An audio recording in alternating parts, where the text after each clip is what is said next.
Welcome to another episode of the Booktroverts podcast with your two favorite gals. I'm Michaela, I'm Meg. and today we are continuing our spooky season books with two more thrillers. We read Keep It in the Family by John Mars and What Lies in the Woods by Kate Alice Marshall. These are both on Kindle Unlimited if you have that subscription. We are going to be deep diving both books, so the episode will include spoilers. As a rundown, we're going to do the same thing we did on the last episode. So we will be sharing the book description, our overall ratings, and then breaking down twists and shocking moments, thoughts on the overall plot and characters, and whether or not we think it lives up to the spooky season hype. So, Meg, do you want to jump into Keep It in the Family? Yeah. So let me go through the description. In this chilling novel from bestseller author John Mars, a young couple's house hides terrible secrets, and not all of them are confined to the past. Mia and Finn are busy turning a derelict house into their dream home when Mia unexpectedly falls pregnant. But just when they think the house is ready, Mia discovers a chilling message scored into the skirting board: "I will save them from the attic." Following the clue up into the eaves, the couple make a gruesome discovery. Their dream home was once a house of horrors. In the wake of their traumatic discovery, the baby arrives, and Mia can't shake her fixation with the monstrous crimes that happen right above them. Haunted by the terrible things she saw and desperate to find answers, her obsession pulls her even further from her husband. Secrecy shrouds the mystery of the attic. When shards of a dark truth start to emerge, Mia realizes the danger is terrifyingly present. She's prepared to do anything to protect her family, but is it already too late? Ooh. I'm reliving my anxiety and my fear, stress, whatever it was. This whole book had me on edge. I just need to get that out there now. I was a mess. A mess. It was a little out there. Oh my god. So what did you rate it? I have to know because I'm curious on where we were together with this one. Okay, I don't know if this says anything about me, but like, I absolutely loved this book. 4.25. Okay. Easy. I could not put this down. I was obsessed. Every time here's the thing, I was, like, figuring out things or I was, like, making guesses, and then it would happen, and I was like, "Oh my god, where is this gonna go now?" Like, I thought that was the big bombshell. Another bombshell, another bombshell. It just did not stop. I loved it. I will say, even you just rereading the description, I totally thought the book was going in a different direction than it did. I thought it was going to be I don't know, again, going back to, like, supernatural things, like, I thought it was gonna be, like, ghosts in the attic is what they found, or it was gonna lead to this huge discovery of, I don't know, like, it was a serial killer, but I didn't think it was going to actually be their family that were the people who caused all this, which I should have just guessed from the name Keep It in the Family. I don't know. I'm doing a bad job describing this, but I just thought it was going in a way different direction, like people who buy haunted houses, and then they're trying to figure out the history of the house, and they do an exorcism. That's where I thought this was going, but let me tell you, I was not disappointed with what I actually got. I was obsessed, and 1000% this was so spooky. I could not read this at night. I told you I made this mistake of reading it at night, home alone, and it was every noise freaked me out. Oh my god. I literally had to read a smut book immediately. I go, give me some romance because I need something uplifting to get me I through did the read a night. I read a hockey romance after this one because I was like, "I need a palate cleanser." Oh, That was heavy. I ate it up, and I'm a little worried what that says about me because these people were fucked up. they were We'll so get into messed it in up. the plot and character section, but these people were fucked. They were so messed up. So, the reason why I rated it differently than you is Yeah, what because did you give it? I gave it a 3.5, and the reason why is the people were so messed up and disturbing to me that I felt so uncomfortable. I just could not get out of the fear that someone I knew was gonna do something like this. So, I just don't know why in my mind in that None. like Oh god, don't put that out there. Like, I'm not kidding. I went down a bad rabbit hole of fear, and I don't know if it's just my vibe this week. I have no idea. Were you I'm checking the suitcases in your closet? Just in case. Who did I marry? no, but it's terrifying because we literally had just opened up all of them so that Patrick could leave. I go, "Okay, they're all empty, so at Yeah. least I know they're Mine are good." over here, so I know what's in them. Yeah. Yeah, so I will say though, I ate it up just like you said. It was bombshell after bombshell. It just kept going, and I think I had said in one of my voice notes of, "Okay, so much has happened, I don't know what else is gonna happen." I was definitely on a path with the family, but I had Mhm. the wrong characters in the wrong places. So, Okay. I was a little bit on it, and I don't know why. Maybe that says something about my mental state, um, but it definitely yeah, it just spooked me. So, this is perfect for this season. I'm gonna just throw it out there. If you really want to be completely fucked with, then by all means, join Mhm. it. Read this book. Yeah, it was crazy. Oh, Maybe also I enjoyed it because I guessed 99% of the stuff, yeah. and then when it happened, I was like, "Yes, another one, Yeah. another one." But sometimes that pisses me off, like, don't make it so easy. I could guess I wanna be shocked, Yeah. but I loved it because there were so many. There was also so many varieties that it could have gone. Like you said, there was a different angle that reading the Mhm, description where we thought it could have gone.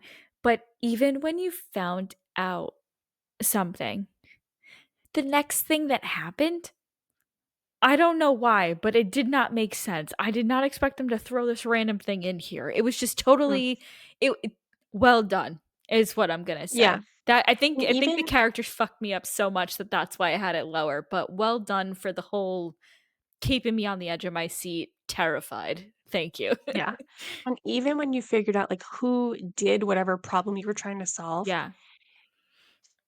there was so many just random actions the characters did that you're like, "Why are you doing this? Like, Mhm. this is so what?" Like, Yeah.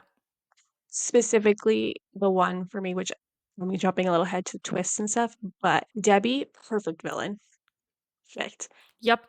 and when she, at the end, actually follows through and takes the grandson away from them, like, you knew she was a villain at that point, you knew she was a horrible person, but I'm not then to actually I literally wrote, "Is she really going through with this?" And then she did it, and you're like, "Oh my god, this woman will stop at nothing." so I thought I'm going ahead. But I'm following you. I thought she killed her grandson. Me too, me too.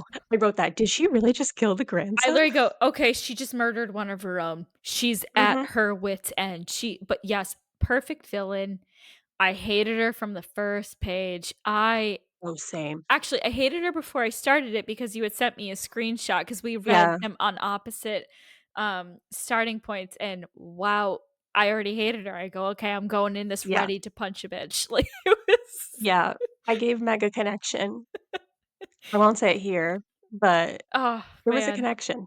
It was so entertaining. They're just little things that you could say, "Oh, wow, this could happen based on how cracked someone could be." You know what I mean? It was just Mhm. flawless. Yeah. Oh, Yeah, she was good, and I guess we can go into yeah, I characters. was gonna say go right We into can Debbie because we there's can so much on her. focus on her because okay, if you've read the book, her parents were the original serial killers of the children, but and she's in the house, she's witnessing what they do, but then she basically just continues the cycle and does the same thing as she gets older, and she acts as if she is saving these children, taking them away from a life of poverty or abuse by killing them. Oh, yeah, that's great. That's gonna save save them. Yeah, everything she did was just so fucked up. Like that thought process is just so fucked up, but it made the story so much better. How manipulative she was of everyone around her. Yes. She played those people perfectly. Oh my She had god. them all doing what she wanted, and they thought that they were doing their own actions. I loved it.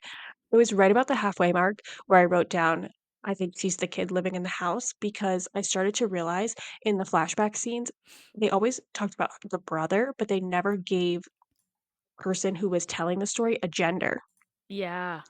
And I was like, if this was a boy, like, I feel like and if that wasn't, like, a big twist, I feel like they wouldn't mention it, especially because at that when you're in present day, they're really leading you to believe that Dave, her husband, is the person, so you're thinking at first you think it's him going back as a kid, but then I really picked up on the gender thing, and I was like, "No, that's definitely part of the twist." So, Yeah. it becomes her. Were you did you think it was her, or did you think it was him? You're gonna laugh.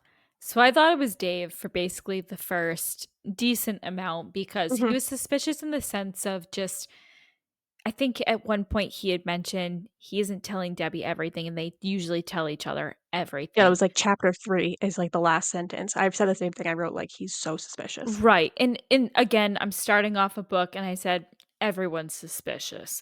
But I had them in different positions, what I said earlier. So at one point, I thought that Dave was actually George Mm, and that he had somehow gotten away, changed his name, whatever, and it's coming back to haunt him, something like that. But because he was so neutral when they found the suitcases, I realized, can't be him because that's a good actor. If you're mhm, just, yeah, I'll go up there and identify the fact that here's all these dead bodies, you know what I mean? So that was it, but at one point, I actually thought the main POV was Finn and that Debbie mhm, and Dave were the original parents who did all the killing, but the only way mhm. that that completely got debunked is when they started doing the flashbacks farther back where I go, "Yeah, Finn would have been way too younger, Yeah, not even alive at that point," so it's just one of those, but I did not catch on to Debbie actually being the main person until closer to the end, so it was one of those I just had her in the wrong place, but, yeah. You knew um, she was involved. yeah, I mean, with how manipulative she was, had to be. Yeah. I had the same thought. I thought it was Finn at first, and then, yeah, when they started going back, like, 18 years, I was like, "Okay, he this the timeline doesn't match up." I will say that was my one critique of the book. I hated the way the flashbacks were set up, how it was, like, 1 year, 3 years, 18 years, 30 something years. I was like, "Oh my god." Reading it in that time, I was like, "This is so confusing. Why are we jumping so far back and we're going backwards?"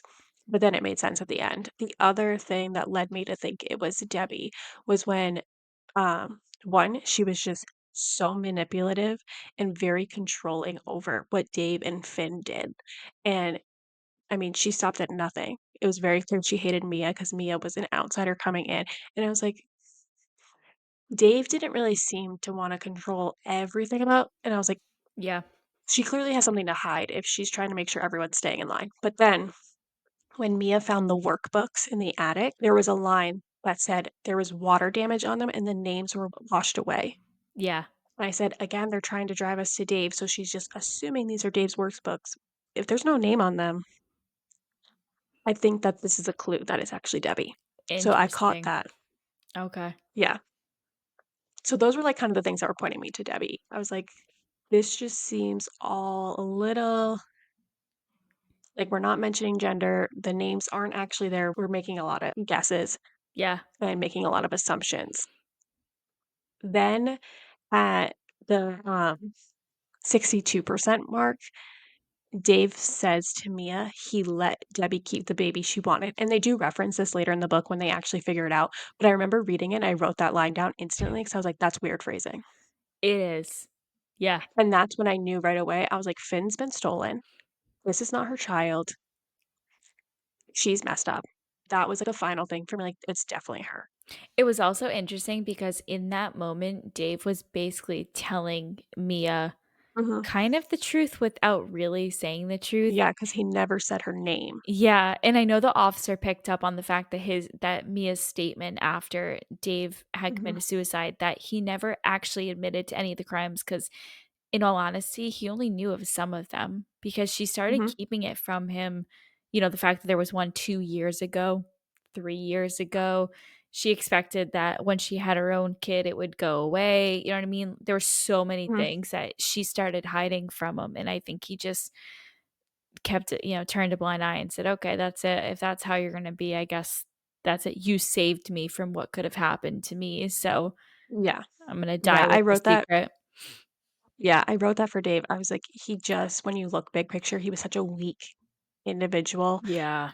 He just went along with everything that Debbie forced him to do. Now, she was really good at manipulating people. Even Yeah. when she tried to get Mia, pay her off to leave, and you see Mia almost start to consider it Yeah. 'cause she's made her feel like such a terrible mom, which she was going through postpartum depression, and these people were so terrible to her. So bad. I felt bad for her, I just have to say that. But she made Dave, because she lied to him, and he thought he was the one who had hurt, was her name Precious? Yeah. Yep. And it was her the whole time while he was off trying to get help, and she held that over him, and I think he just felt so guilty about what he did. He was Mhm. just like, "I just have to go with this so I don't get in more trouble." Yeah. But honestly, once Mia ran into Precious and her mom at that funeral, and Dave was following her, and then Mia confronts him and it's like, "I know you went to school with these people. Here's the photo. I just met them." He should have just turned Debbie in at that point. He already thought he was, like, committed, that he was gonna kill himself Yeah. over the guilt of it. He should have just turned her in the process and just been done with it. I don't know why he still felt the need to protect her. I don't know either, but then again, I mean, I don't know. He kept assuming he was gonna die because he had stomach cancer, even though he didn't go to the doctor and it ended up literally just being a stomach ulcer that he could have gotten, medication That for. was my favorite. I literally highlighted that on my Kindle and I went, "Ha ha ha, karma." Right, like, taking it to extreme proportions, over 'Cause he dramatizing the Googled his situation. symptoms. Yeah, it's like, "I've got dry hands," like, "This is a Bastion Maniscalco thing, I'm dying," you know what I mean? It's just ridiculous, but, that was so interesting, but the only thing I can think of is he had said to Mia, with his death, basically a rebirth was gonna happen, that Debbie and Finn would have a better opportunity at life. So for some reason, I think he was just going to protect her to the grave and that was it. And I don't think he realized that there was so much opportunity for mess ups there and for Debbie to be found out because I don't think he realized how much Finn also knew. Cause Mhm, I don't know if they ever say this and tell me if they do, but I don't think Dave knows that Finn was with mhm. Debbie on all her kills when he was a kid. No, I don't think he knew. So, I don't think he had that piece of information, so Mhm. the family's screwed regardless. Someone's gonna admit to something accidentally. Yeah. It was crazy, and if you just think about it, like, I finished the book, and my first thought was, if she had just, because the whole thing starts with Finn and Mia are trying they've been house hunting for years. Yeah. I felt this one to my core. Ye They've been house hunting for years. They keep getting outbid with all cash offers. They just cannot find a house, so they're stuck living with their in-laws. And Mia is like, "I wanna get the fuck out of their house." Debbie is the one who mentions this house that they end up buying and says, "We're gonna go to the auction for it." Mia likes the house. Debbie then steps aside and lets them bid on the house, they get it. The house was the house she grew up in that she knew the suitcases were upstairs with the mummified human remains. If she had just never mentioned the house, none of this would have happened. Dave wouldn't have felt the need to kill himself. I mean, he maybe still would have because of guilt. Yeah. None of them would have been found out. The grandson never would have went missing. None of this would have happened. Not Dave, Finn and Mia probably never would have gotten divorced because this was really what drove a wedge from them. She was going through postpartum, but then she became obsessed with this. Yeah. And even if she really wanted the house for the memories, whatever, they should have just talked together, her and Dave, and been like, "We're gonna buy this house. Don't tell them." Yeah. And then just been like, "Surprise, we bought this house." Okay, I swear to God, I thought the same thing because if they did not say anything like you said, it would have been totally fine. My only thing is they had such a competitive vibe between Mia and Debbie that I just don't know if Debbie could just keep her mouth shut and just wanted to Oh, yeah, stick it it to was her Mia. downfall And that was exactly her downfall. If she because she couldn't shut up. control her. Yeah. If she just shut up and let it go, She could have said, "You know what? We wanted to do this for you as something because we know how long you've been here, blah, blah, blah, yada, yada, whatever you Mhm. wanna say." Because she had no leverage over Mia to then be able to control her, Yeah. and that killed her. Yeah, they were so competitive. The dynamic between them was, like, so well written. I even wrote down, like, the way that they interact with each other, I think is how a lot of people interact with their in-laws, Yeah. and it was written so realistically and so well done, like, you really understood that these 2 just do not get along. I literally said because you hear the stories of, like, the momster-in-law type Mhm, thing, and that truly is what I just pictured mhm, Debbie. Regardless of the murdering stuff, let's just talk about the manipulative, vibe of the fact that mhm. she still had the prom photo of Finn and his ex, Oh Emma, my but god. nothing from Mia and Finn's Their wedding. wedding.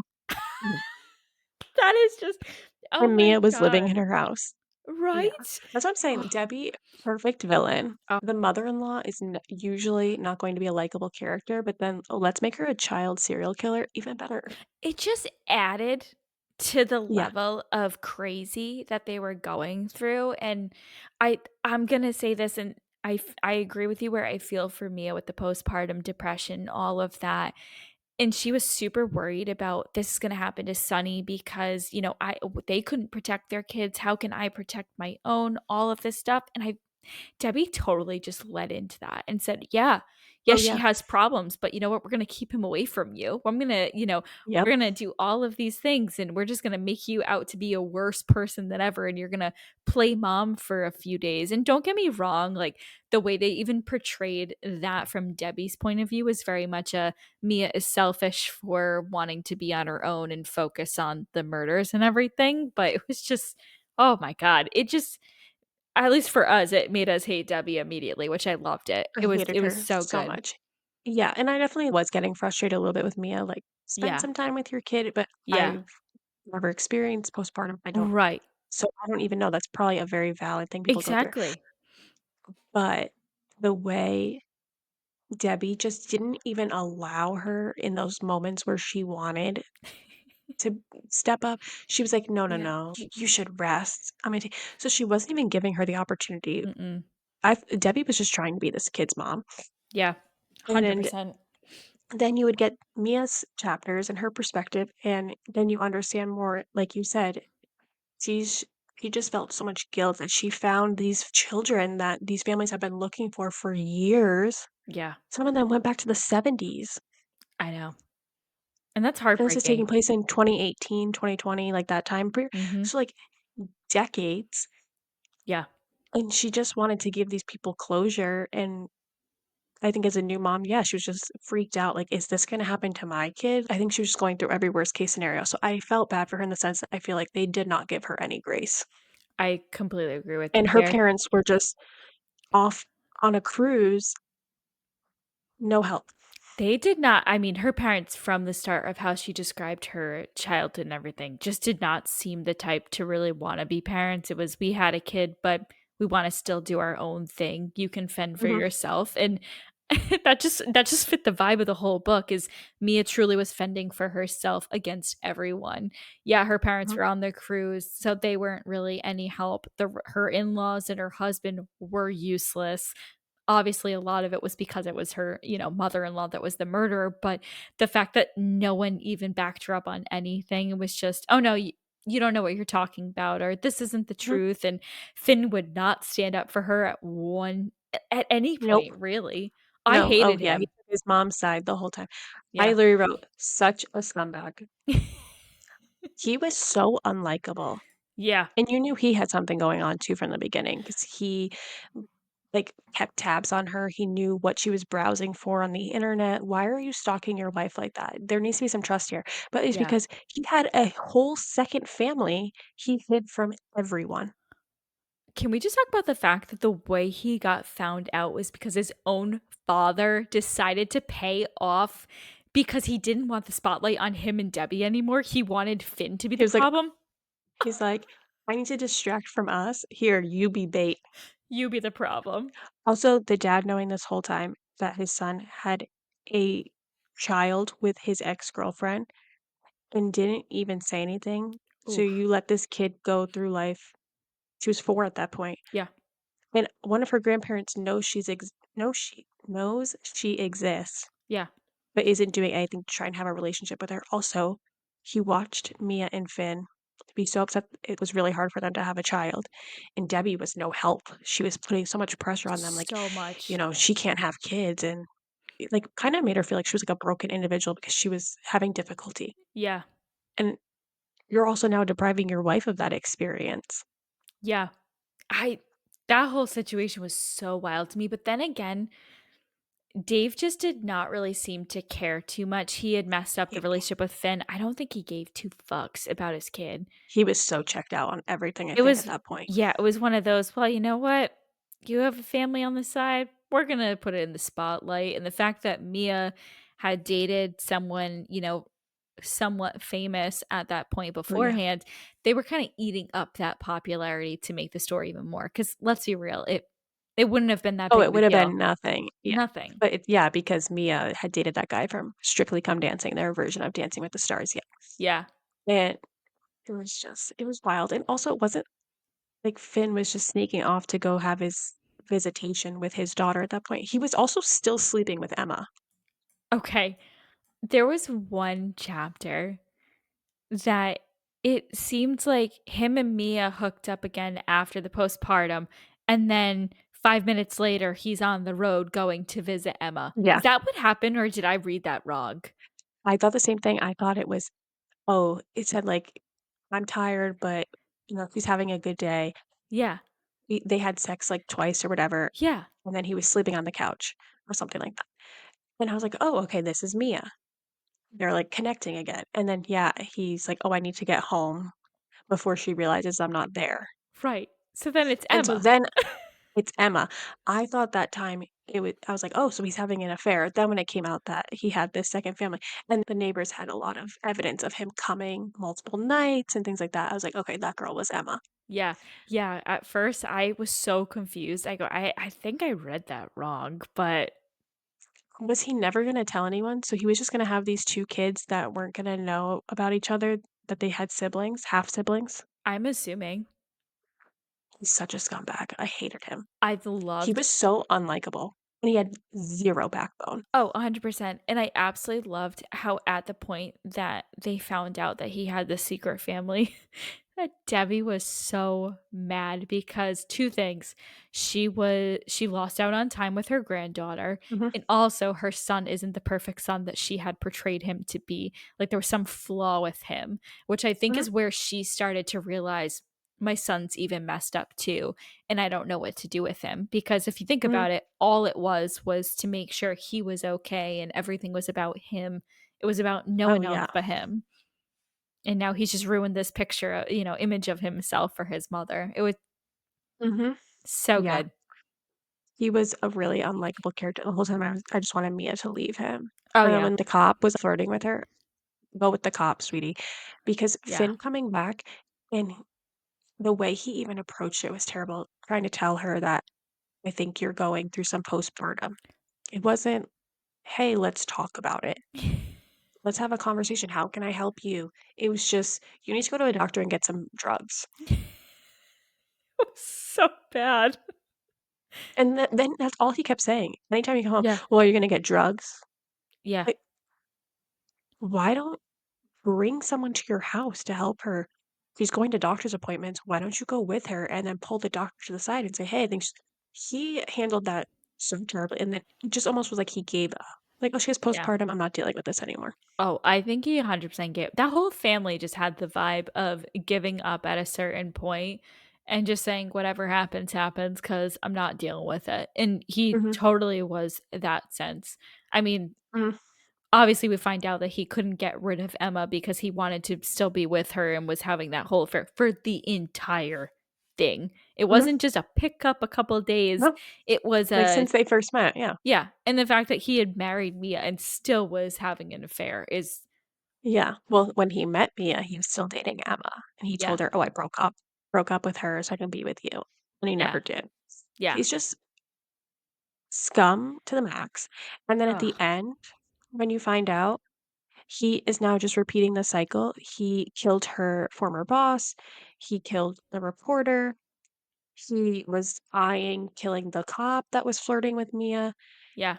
and it brings once they have their son was missing for 2 years, gets his son back, sees the damage, like, he talked about the damage going on those trips with his mom did to him, Yeah. brings Sonny to the storage unit, and lets him play with the skulls. This is where I think I really lost it in terms of the disturbing factor with this family. One, it was kinda cliche that all of a sudden he was gonna keep up with the murdering thing, but he did not do the strangling. I think he was ripping people apart limb by limb, because I think it was at one point he said every this person's limbs were in this suitcase, but you bring your son to play with dead bodies. So now his Yep, the 12 fingerprints skulls. are on things. Yep, the same skulls that Finn had played with that as a kid because they were the skulls of the people who lived in the houses that Debbie's parents killed to take over their house. Yeah, because all the heads were missing. Mhm. All the old people. Ugh. And he's doing the exact same thing because after they went from the storage unit, they were going to go tour a house. Finn and Mia are not back together, Yeah. and Finn turns to Sunny and says, "You make sure that you tell your mom you want this house, but you want us all to live together." So already giving the kid orders Mhm. and manipulating the kid to Yep. doing his bidding. Yep. It's the Ugh. same thing as telling your kid, "Go lure that kid over to the car." Yeah. Yep. It was just, like, he was still exercising it in different ways. I hated him. I mean, he fit perfectly. He was even though he wasn't Debbie's biological kid, ooh, she molded him to be just like her. Perfectly molded him. Perfectly molded him. When we started getting the flashbacks and it was the main person, obviously it was Debbie kind of explaining the person who came around with them and was learning the ways. This is where I thought another theory was I thought that Dave was the apprentice in a way and that it I was, thought I thought that too. you know what I mean? Like, and then realized, oh no, it's actually her kid because they didn't mention any age with that either. It was just No, the person never saw the actual killing be done, even though I thought it was Dave. we find out from Finn's epilogue that he was in the car while she killed them in the back seat. So he didn't see it, but But he you was hear it. hear it. You're there. What? Yeah, Oh, it ugh. was it was wild, and the only other thing I had for, like, character, going back Yeah, to Mia, was only thing I thought was a little strange was at the end where you think Finn is gonna kill Debbie after they find out that Sonny's missing and they think that she's killed him. yeah, And she ends up surviving and she goes to the psych ward. And he's been visiting her and that's how he's getting the photos, which I was like annoyed that he didn't tell Mia, but it made sense at the end. He wanted to make sure he was getting it, especially because there was clues in the background. yeah. But I never understood.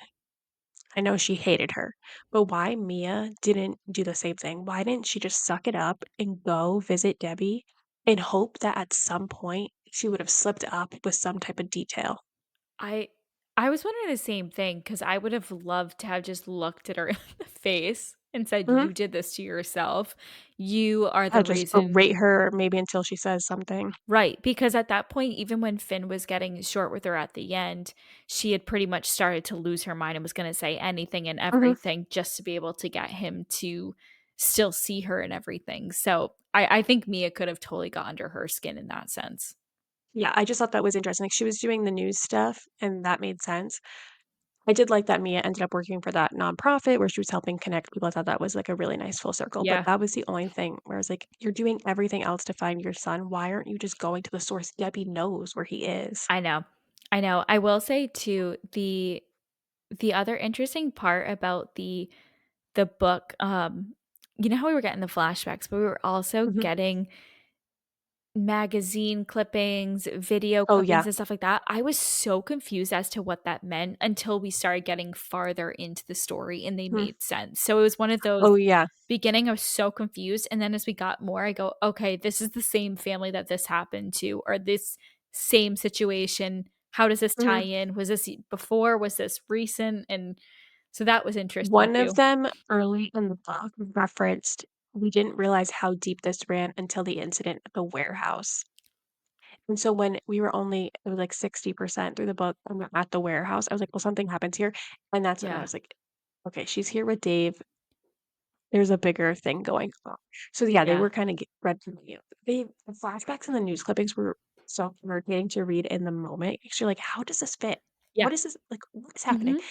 But then as you got further into the book, you're like, "Oh, I remember that from that random newspaper clipping. Okay, we're about to get something here." Yeah, and 'cause it even goes back to just Debbie, denying certain things when the big shocker for me was when George was alive still. Mhm. So when she's Yeah. telling George the twisted story of Dave is the one manipulating me, the parents abused me, they did things I don't wanna talk about, and I don't want anything to happen, my son's even a little bit suspicious and blah, blah, blah. So she was playing the victim, and I think it pulled on George's heartstrings the fact that he disappeared and had an Mhm. opportunity at a better life from a young age compared to what she was stuck with.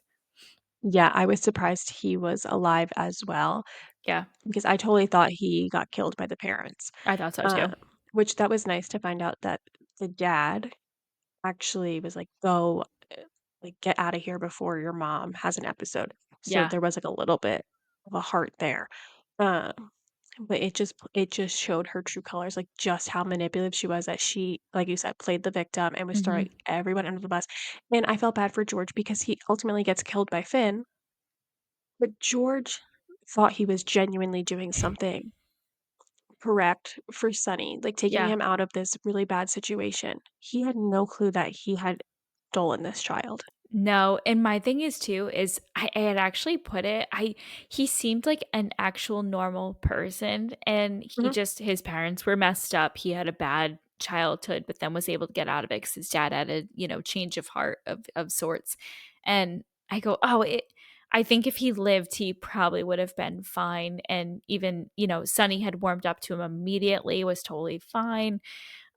And I think even Mia probably would have been okay with him in a twisted way. If George was still alive, I think those 2 would have connected and been in a bonding of how yeah, messed up the rest of the family is, but of course, Finn yeah, didn't let that happen. He just yeah, I think I agree. Mia probably would have gotten to I think she would have been angry in the beginning, but she would have gotten to a place where she understood and maybe she even forgave George for that, yeah. just knowing how Debbie could be. I think if the book continued, and I wish they had touched upon it in the epilogue, but I definitely think Finn is going to be found out, like, this you know, it's gonna bite him in the butt at some point, the cycle he's continuing, but also he didn't do a great job of covering up George because he lived on an island, and they're like, Yeah. "Well, he left," like, "but his boat's still here." Like, he just did a terrible job of kind of covering things up. So I think as their story continues, if these were real people, I do think eventually he will be in trouble Well, yeah, for 'cause what there he's was done. that three-parter show, and they had part 2, and it was literally questioning of, well, what is Finn really saying to us? What's the Mhm. truth? And I feel like it's if we could have had a fast forward 10 years, it would have been Yeah, perfect of where they would have been. yeah, and Finn and Mia really make up, and they get all past the stuff, and Sunny's older, and then they find out that Finn's messed up, and then it just turns into a whole cycle all over Yeah. again. If I could have had a really farther down the line epilogue, that's what I would have liked to have, is something interesting. Yeah, it definitely would have been interesting, but yeah, for shocks, like I said, I was able to pick up the clues for most of the big moments just because they did breadcrumb you a little bit, Yeah. but definitely was Finn finding out that he was repeating the cycle and he kept the storage unit and that he had Sunny with him. I was shocked, and I was shocked that Debbie actually followed through with sending Sunny away. Ugh. I thought she killed him for a second there. Yeah, I did too. I thought so, and I was gonna be even more upset than I was about the whole book. Yeah, but no, definitely a wild ride, the book was. I would Crazy. say super fast paced, really kept, at least for me, really kept you wanting to figure out what was going to happen next. And I thought the bombshells were perfectly spaced Yeah. because you would get one and then slowly a new thing would start kind of brewing. And you're like, okay, I'm trying. And I just felt like it did a really good job of keeping you wanting to dig deeper into the mystery and really unravel how deep this whole thing ran. Yeah. I'm with you. The book did a great job with each bombshell too. You had new information that if you took a pause, you probably could have kind of put some dots, together and said, okay, this might be the direction it's going. So I feel like every single time a bombshell did happen, I had to pause and I did some type of voice recording to say, okay, here are my thoughts now and my Mhm. suspicions and where I think is going to Yeah, happen. So it was nice that that kind of happened instead of this everything at the end, here's yeah, stuff in a couple chapters type thing. So, yeah, I agree.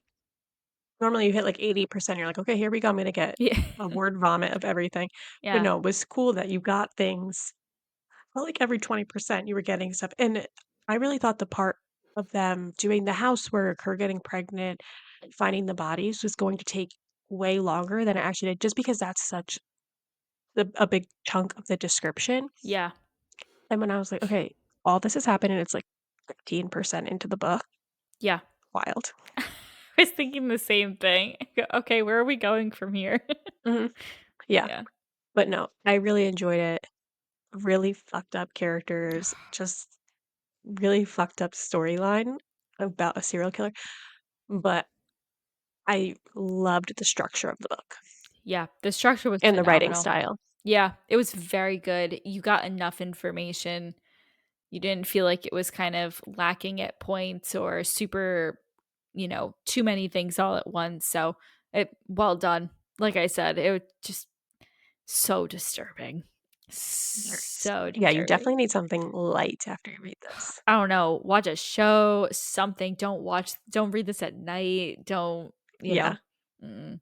Yeah, I had to read Hockey Romance, Yep. before we before I jumped into book 2, which was What Lies in the Woods, which do we Yeah. wanna transition to that one? Yeah, Do you I have think that's a perfect a okay. time to switch. All right. So then we read What Lies in the Woods by Kate Alice Marshall. Meg read this book first, and I read it second. So, um, like we mentioned, we flip flopped. So the book is about Naomi Shaw used to believe in magic. 22 years ago, she and her two best friends, Cassidy and Olivia, spent the summer roaming the woods, imagining a world of ceremony and wonder. They called it the Goddess Game. The summer ended suddenly when Naomi was attacked. Miraculously, she survived her 17 stab wounds and lived to identify the man who had hurt her. The girl's testimony put away a serial killer wanted for murdering 6 women. They were heroes. For decades afterward, friends have kept a secret worth killing for. But now Olivia wants to tell, and Naomi sets out to find out what really happened in the woods, no matter how dangerous the truth turns out to be. So, Meg, what did you rate it? I rated it a 3. Um, Same.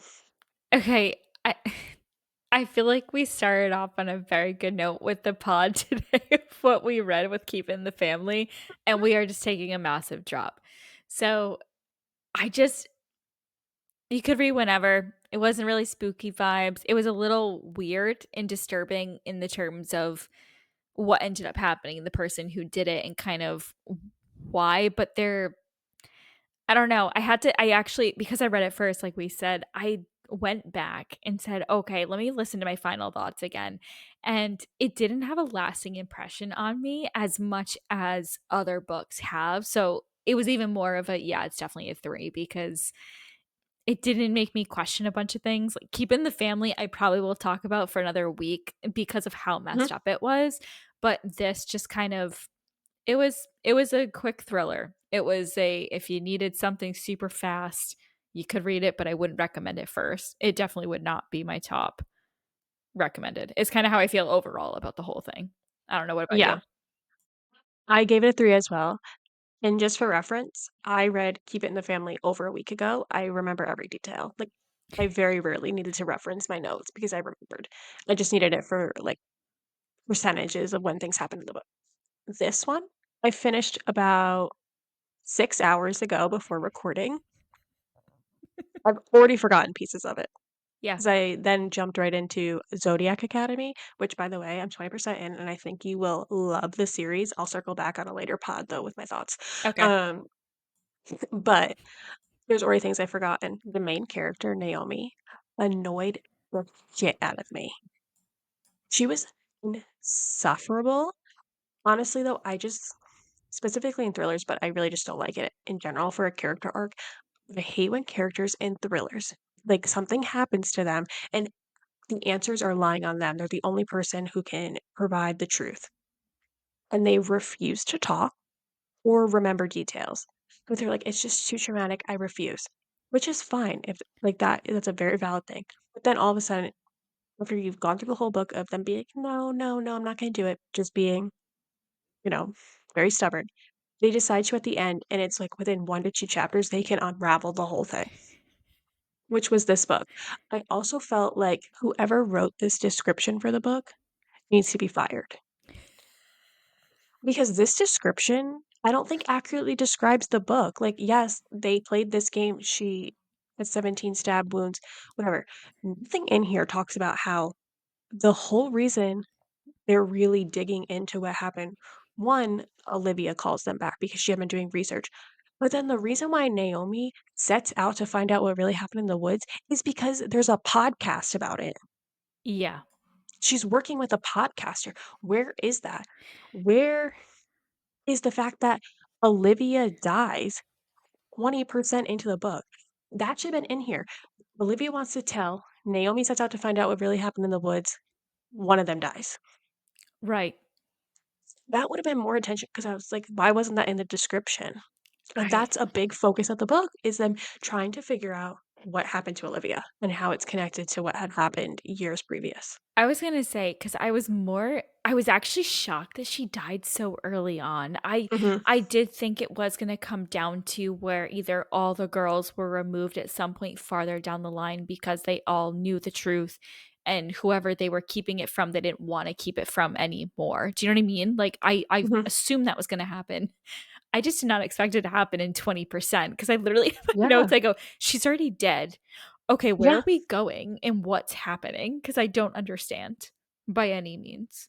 That's a first book, it's like you were getting bombshells, but you kinda still knew, "Okay, we're still working, we're unraveling." This, I had no clue where we're going, and then you just have her the whole time. I don't know. I can't remember. People just put images. Also, between after no, before I read Keep It in the Family, I had read Listen for the Lie by Amy Tintera, and that one also follows someone who was attacked and her best friend was killed. She can't remember who killed the best friend, and they think it was her, but she got away with it. And she goes years and years and years without thinking about it. All of a sudden, they're doing a podcast on it. She now it's the exact same storyline. Yeah, She refuses to go back to the scene of the crime. When she does, she figures it out. Spoiler if you haven't read that book. And I'm like, this is the exact same book. So I think I was frustrated because it was a very similar plot to what I had just read, like 2 books previous. fair. But I don't know. It was I I wrote on the notes. I just feel like this could have been 100 pages shorter. It was already a short book. It was 320. This should have been like a novella I agree with you. I agree with you because because there was a lot of just not dragging. repetitive or fluff. Yeah, and the characters, there were some that I was suspicious of. There were some I were okay with whatever, they were in the background. You know, you kinda have to have your side characters and stuff like that, but it just felt like they could have combined a couple characters and made it more of a focus group. So, and I'm gonna refer back just because 'cause we've been talking about it, but Keep in the Family had a good, 4 or 5 characters, including Or group. right, you get your core people, you know who they are, there's someone who's messed up, or in that one, everyone's messed up. But this one, you had a group of the 3 girls, but then when Liv dies, you kinda trickle in other people, slowly Mhm. but surely, but I don't get enough of each person Yeah. to get You had any all their feeling. parents, Yeah. the brother's friend, podcaster, cops. There were like 3 different cops. There was a big group of people that you Mhm. and because it's only a 320-page book, you're not getting character development. Yeah. All of them, they should have pared down the characters. I agree. Do you know what this reminded me of for a hot second? I am so sorry, I'm going on a quick tangent.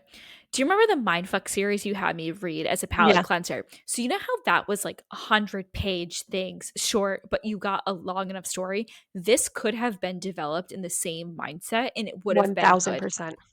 1000%. There was just so much fluff and so much repetitiveness, Yes.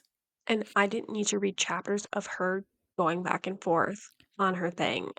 Naomi really, I could not I didn't handle her.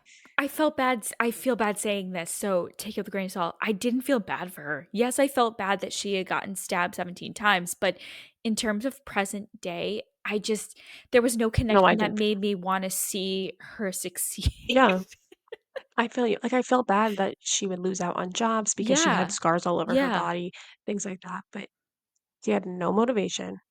She did not care to be a better person. She did not try to be a good friend. She showed up at her dad's house. They're about to condemn his house because he has so much junk in it. She tries for 5 minutes and then walks out. Granted, they had a bad relationship, but Yeah. she was such a quitter. She gave up so easily, and that was what was frustrating. Yeah. And it's like, your friend just got killed. Could you try a little harder to figure out what happened to her? I think the only reason why she did was because of Ethan. Let plain and simple right now, if Ethan did not exist, I think she would have just went way down in a Well, spiral and yeah. that's it. Lived, died, I I don't guess know. everyone called it a suicide. I don't believe them, but I'm not gonna spend any time. That would have been her. Yeah, exactly. Now, Ethan, perfect segue. What'd Yep. you think about him? I immediately knew they was Stahl's son. Yep, Soon as they introduced so him, obvious. there was no shocker there. Even when at the end when Cass and Big Jim are showing her that this is who he truly is, I go, "This is how long they waited to tell her? This is Mhm, nothing." All it was at that point was a get Naomi mad and get her separated from Ethan. That way they could end up killing mhm, Naomi off. That was the only value it took at that point for me. Besides mhm. that, it was kinda It was useless. so obvious. They talk about how she looked him up because she wanted to see the podcast, and there was no record of him outside of a couple Right. producing credits on things. Also, I just wrote down some other things that were suspicious about him because I also guessed that he was the son very Yeah. quickly. Every time she made a suggestion to try and find Doll's son because she had received the letter from him, and she was like, "Maybe we should try and find him. Maybe he's a suspect, he would wanna get revenge on me." He's like, "No, he doesn't." Yes. I'm sorry, that actually made sense. It did make sense, If yeah. someone writes a letter to you saying, "You sent my dad to prison, he's not that guy," wouldn't you have a little anger towards that person who did that? Yeah. And multiple times she brought it up, and he shot it down every time. Then she was telling him, "I lied. I never saw him in the woods. I think I sent an innocent," or she didn't know if he was innocent, but she's like, "I think I sent the wrong man to prison." And he was so confident. He just would be like, "No, he's definitely a serial killer. He definitely deserved to be there." How do you know that? Because he could not be charged for any of the other murders because there wasn't enough evidence to convict him. So how are you so sure unless you saw something? And then let's tie it back to Naomi here. He tells you all of this breadcrumbs, little breadcrumbs. And none of that makes sense to you until they have a private investigator who says this is not who he says he is. That's the only Again, time, they don't give her any thing. They're just like, "Here you go." Like, you just take it. That could have been a falsified document too. right? What you're gonna believe them immediately? The only Also, time that she should have noticed is when she showed him the letter and he thought she was getting accusing him and everything. It was mhm, the only time. yeah. It was Also, when nothing. first gets the letter and she's trying to remember what he looks like, she mentions his age. She said he was 12. Yeah, She was 11. When she meets Ethan, and she references that he's around her age. yeah. And why is he so invested in this person? Why is he So so invested in obsessed with this it. case? Yeah, yeah. I knew it was the son. I just didn't know what part he was gonna play towards the end. Mhm. That was it. Yeah, I will say at one point when he's talking about, "Oh, I used to, pick up girls and my dad did that, whatever." I thought, "Okay, is he actually gonna try and kill her?" Yeah, I thought he might have, but then honestly, he did nothing. I didn't actually mind him as a character because he was the only character, like, pushing the storyline forward.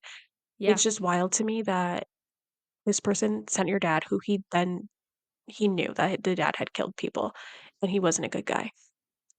But still, you, like, hook up with her? You guys are gonna be boyfriend, girlfriend? What?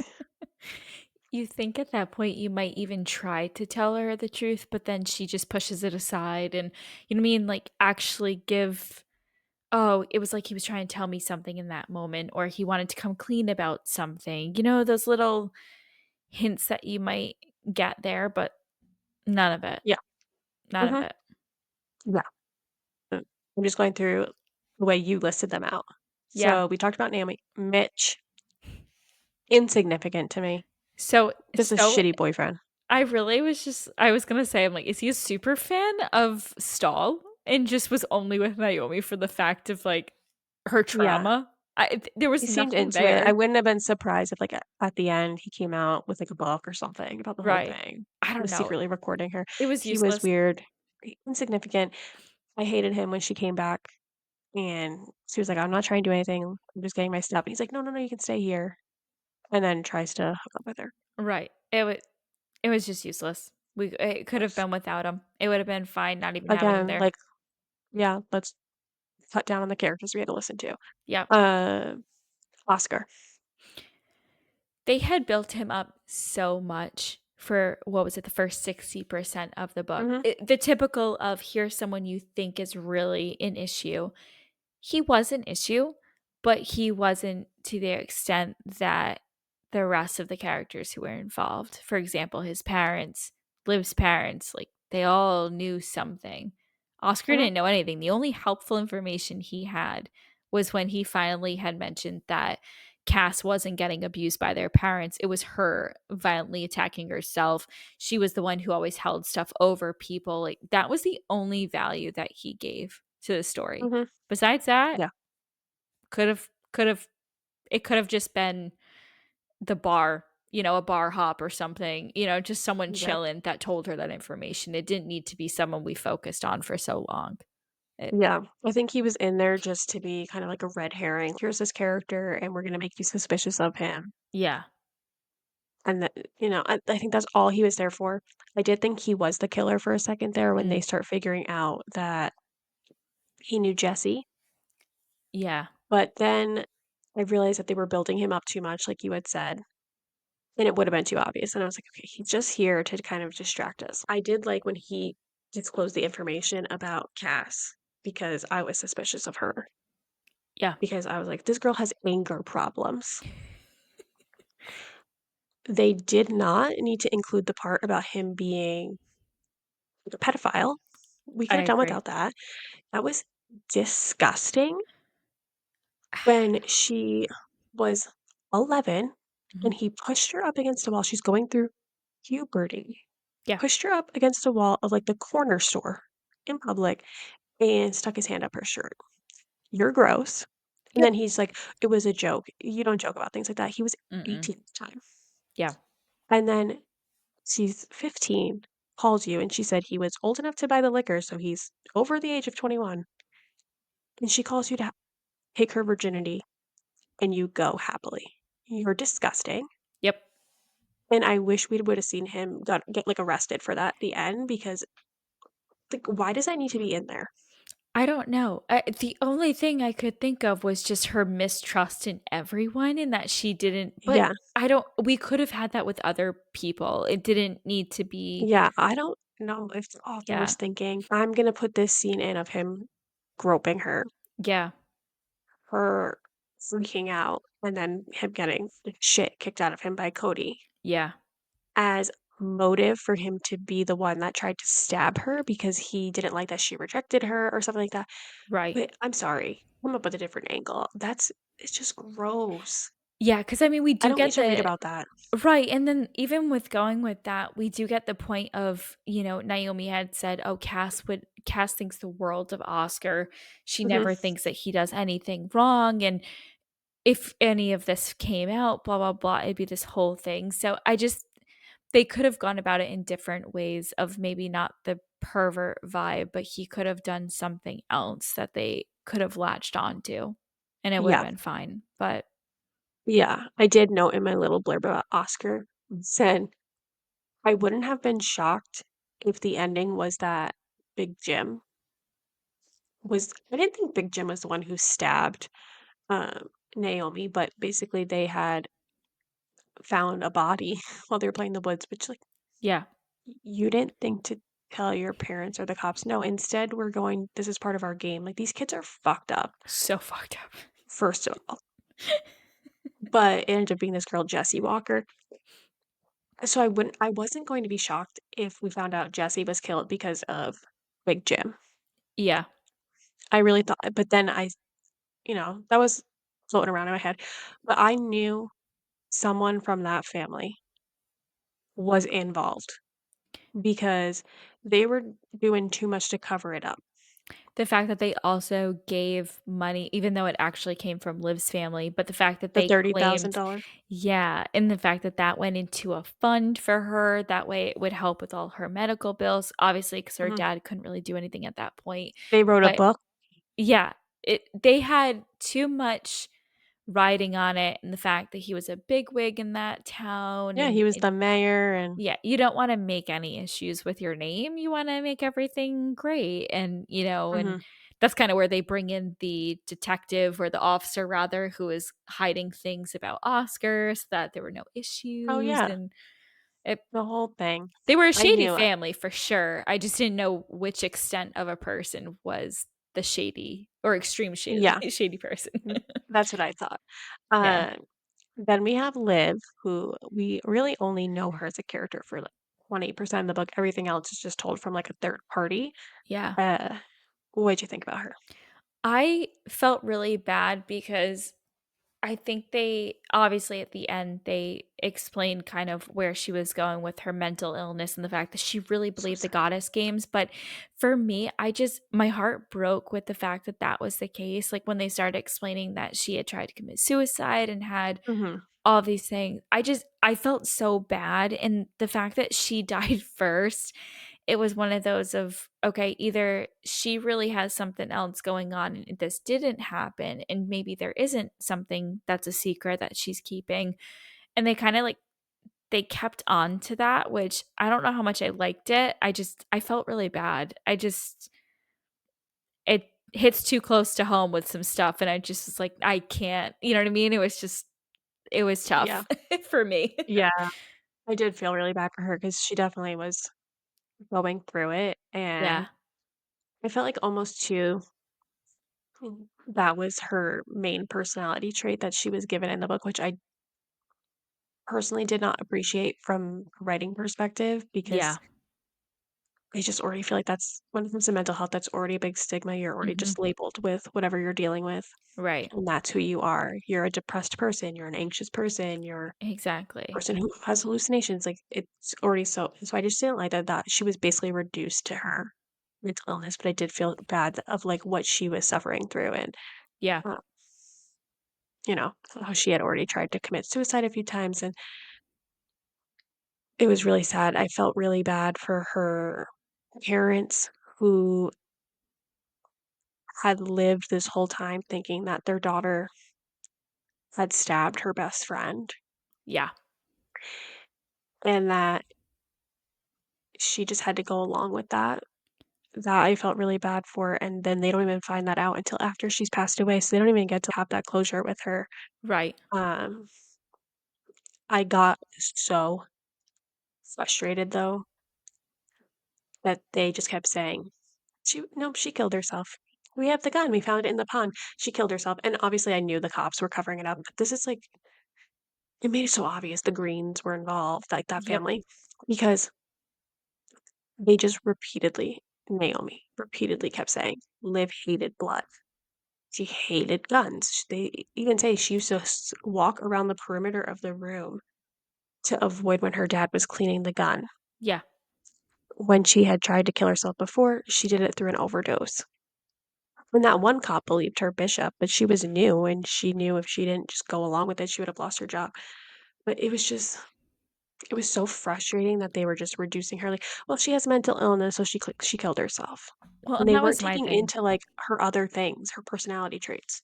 And even down to the fact that at the end when Cask does, they do that last chapter of here's all this information, we find out that Cass was pretty much manipulating her into really believing the goddess games Mhm. and all of this stuff.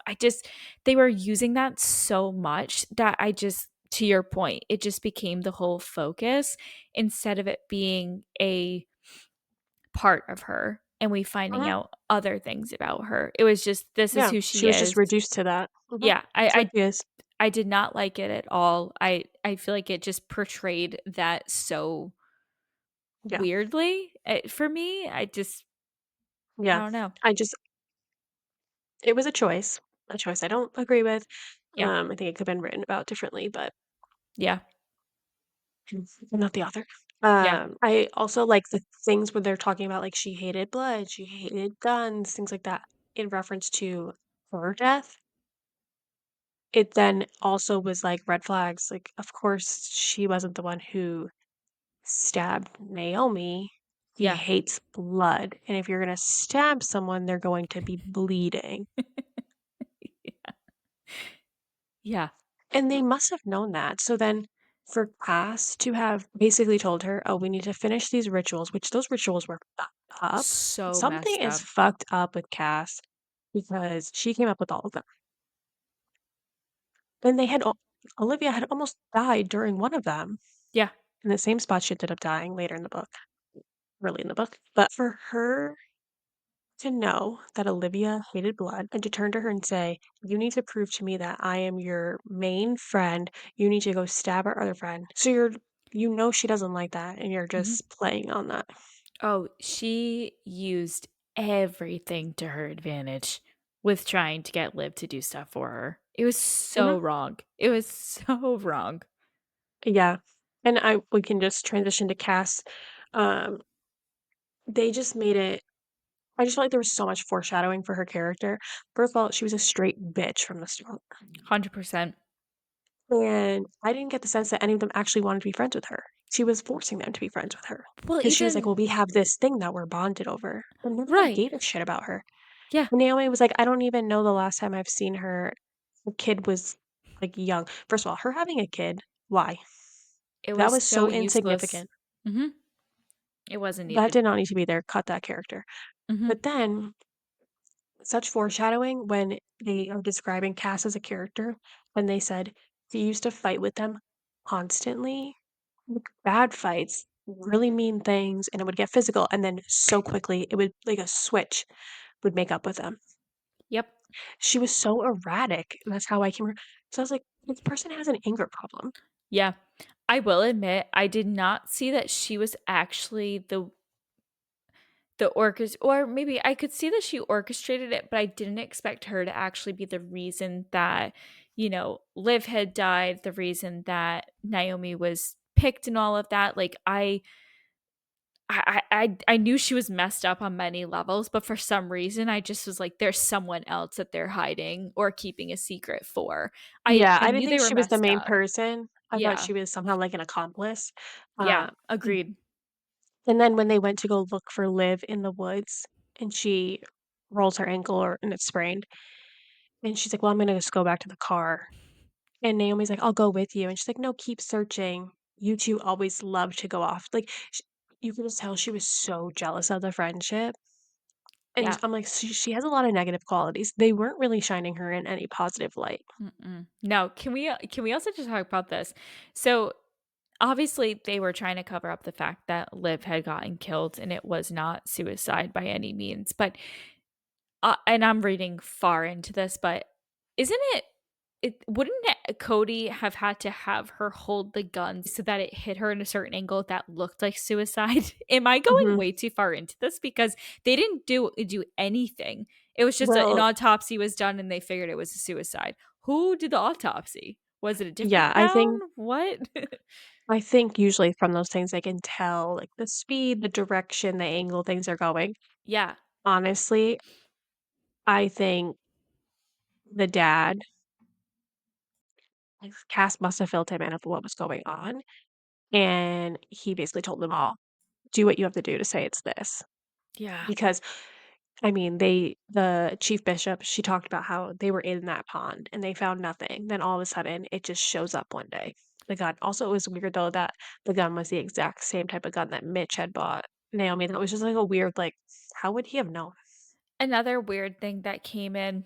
didn't really do anything with it was the FBI agent that Bishop had. The only Oh, yeah, value was the fact that he was able to ask, Naomi more questions, but after that, it never saw wasn't him. as if he came to the same conclusion and found the people before anything like, there was And we nothing. don't hear what they questioned any of the other characters, just what they questioned her. Yeah, that No. was a pointless That little Yeah, turn. it was just little things that were kinda thrown in there, I think, to add more to the book, and it probably could have Yeah, actually done without it, and it would have been fine. yeah, I agree. Um, and then that brings us to Cody.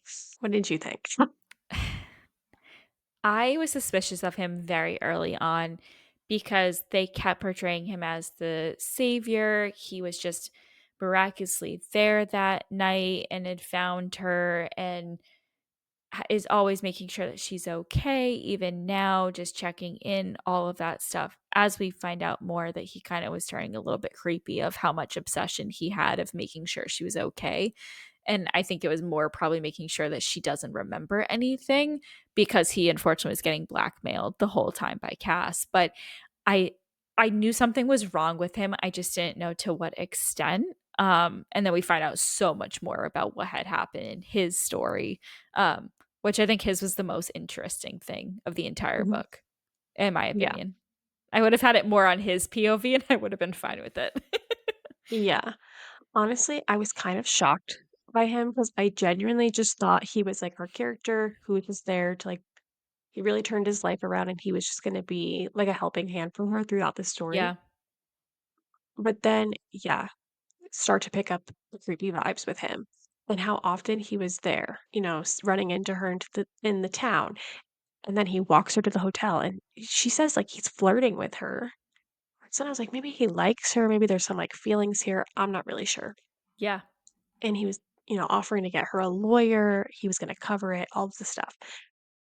But really, what gave me ding, ding, ding, ding, ding, this guy's weird is when she ends up meeting his wife and she goes, "Oh, you're the famous Naomi." Doesn't recognize her because of the stabbings and all that. He's like, "I couldn't even get him to be interested in our own wedding planning." She knows because she knows Naomi because Cody is obsessed with her as a wedding photographer and Mhm. says that, like, he bought some of her photos, and I was like, "That's weird." She says, "Oh, he's been following your career, so he knew about her name change." Yeah. That was ding, ding, ding, he's stalking you. Yeah. I That was so weird. And the poor wife just seemed like such a happy Mhm. bystander that was just so sweet and everything, and then her husband's just a complete stalker on the fact that he's just watching Naomi Yep. wherever she goes. Yeah, hired that, like, firm, he was the one who was in her Mhm. hotel and stole her phone. I don't know, he was so creepy, but then you get, like, his point of view of what happened, and it wasn't even that bad. He got in an argument with Jessie, she fell back, she hit her head on a rock, and instead of going here's where he messed up, instead of going to get help, he just left her there to die. Yeah. If he had just gotten help,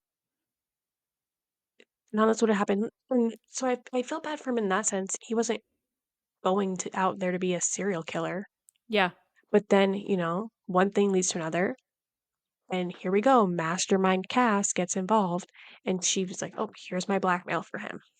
Yeah, that was weird because I just I think there was a stretch at that point of, "Oh, I have this dirt over you, the fact that this girl had bumped her head and died. You went to try and find her but couldn't find her again in the woods. You had told my dad about it, freaking out type thing. I'm gonna keep this above you." It's her word against his. There's Mhm. no evidence from that. But she knew where the body was. Yeah, because of the fact that they had, did the goddess games. But Yeah. what you're gonna as bad as it sounds, they're gonna believe this young girl after the fact. Like, she didn't see it happen. She Mhm. just knows where the dead body is. It's not like there was Yeah. any correlation there whatsoever. Yeah, and then at that point, he was in too deep. And she was blackmailing him, and that's why Yeah. he goes out, kills Liv because Cass told him to. He turned on her own friend. Why would you do that?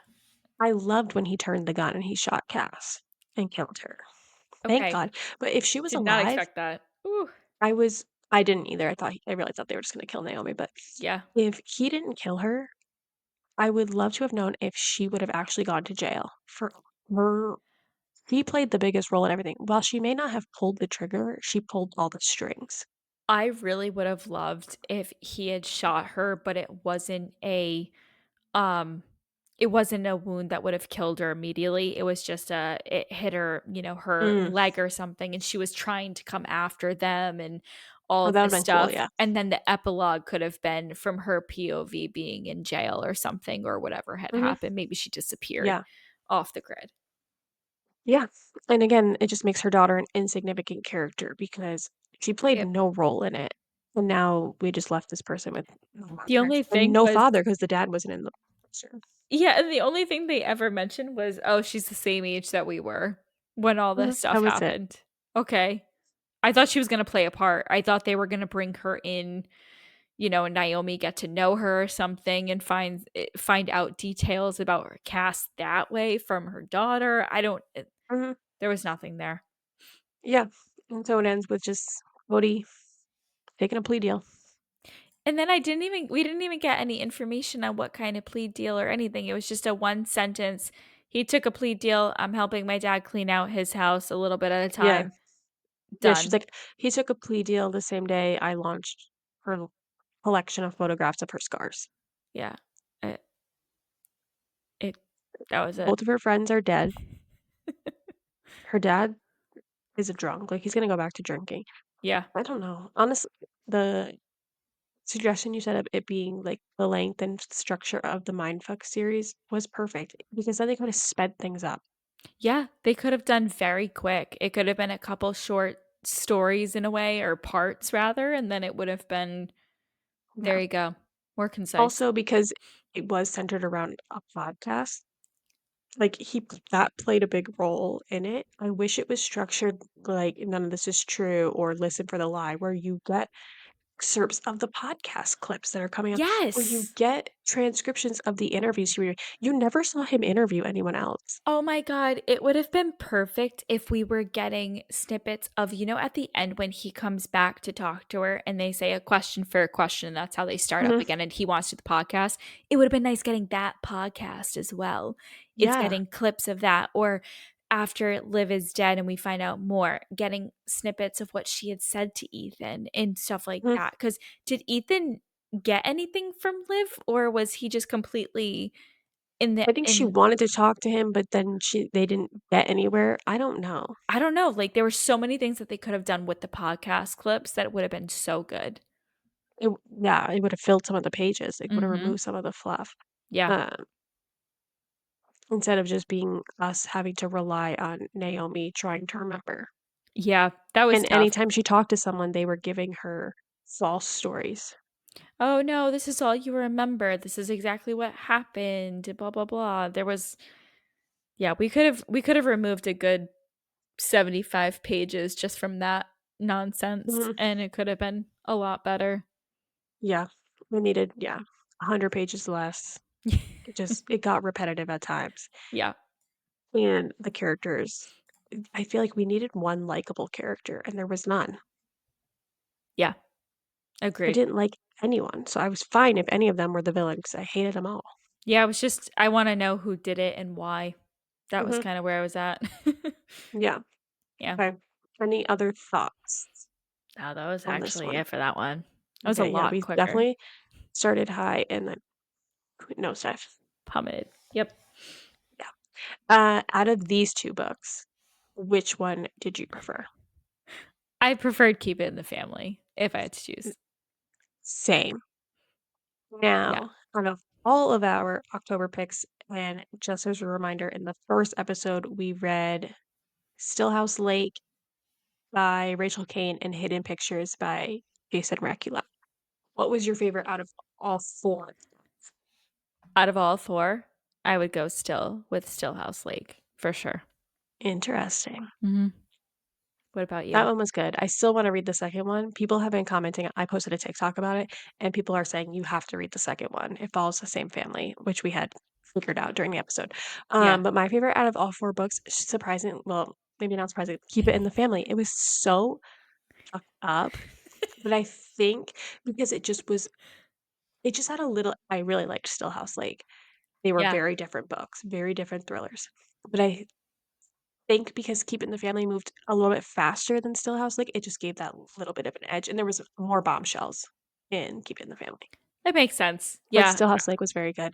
Yeah. Uh, honestly, I couldn't even tell you out of Hidden Pictures and Keep It in the Wood What Lies in the Woods, which one I disliked more. Maybe What Lies in the Woods. I think I was gonna say What Lies in the Wood is probably 4th, and then Hidden Pictures is just a little bit above that. Honestly, just the description. Whoever wrote that, find a new job.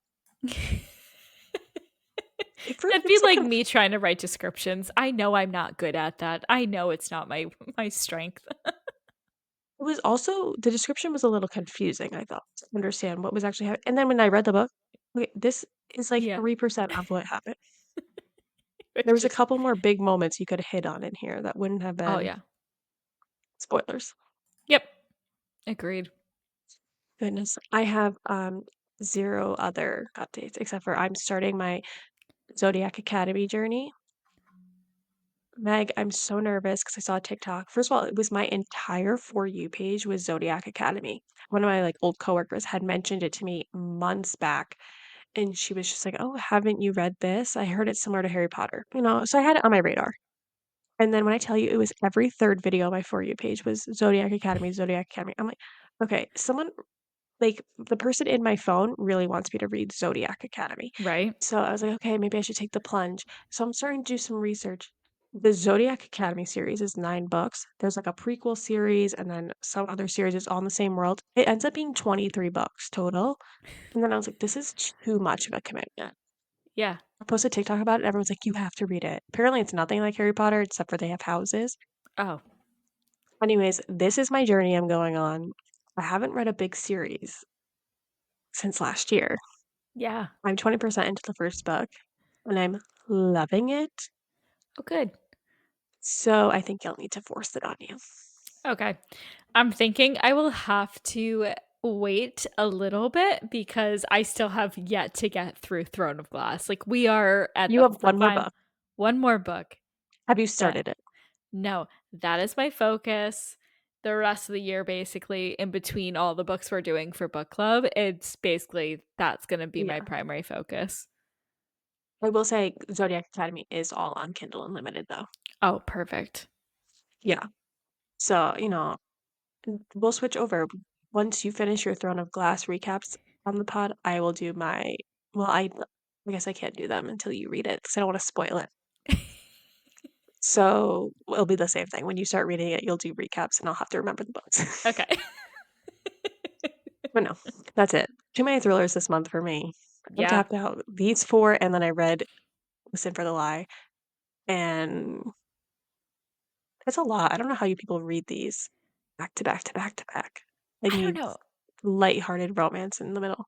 It's crazy because I totally used to read murder mysteries. We had talked about this. That was my intro to reading again was murder mysteries. And I don't know why I can do those, but some of these more messed up stories drain me. They're super quick reads, but they completely drain my brain power. I cannot They do take an it. emotional toll. Yeah, I need space. And this is just a once in a blue moon. I could probably read these type of books. But power Yeah. to you for people who read them all the time. They must be more immune to this than I am. I Hey, don't know. spoiler, we will not be reading a thriller for the next pod. Yeah. Definitely won't be. Well, I think that's a perfect transition mentioning what we're not reading for our next book, and we can go over what we will be reading. Our next episode on November 6th will be a deep dive into Promise Me Not by Megan Brandy, which is the highly anticipated sequel to Say You Swear, which we both read. And I think we both gave a 5 stars, I believe, if I'm remembering this correctly. Yeah. I read that book August of 2022. I felt like the sequel was back then when I read it, it was supposed to be coming out soon, so it's crazy that it just now is coming out. I'm so excited. That book, I just remember crying and having all the feels, and yeah, I gave it 5 stars. Yep, it was a 5 stars. I was in tears most of the book, and I cannot wait for this one to ruin me the same exact way. I'm seeing some videos on TikTok now, nothing with spoilers, and I think we're Yeah. in for that. Okay. Yep. So I guess if you want to join us, that's great. Stay tuned because you'll get to hear all of the emotions that we go through. And for anything else that we're going over, for more things Booktroverts, see your updates on anything else, follow us on Instagram and TikTok at Booktroverts Leave a rating, review, other book recommendations. Maybe no spooky vibes or disturbing vibes right now. Others would be greatly appreciated. And we'd love to hear your thoughts and ideas. But thanks for listening. Thanks. Bye. Bye.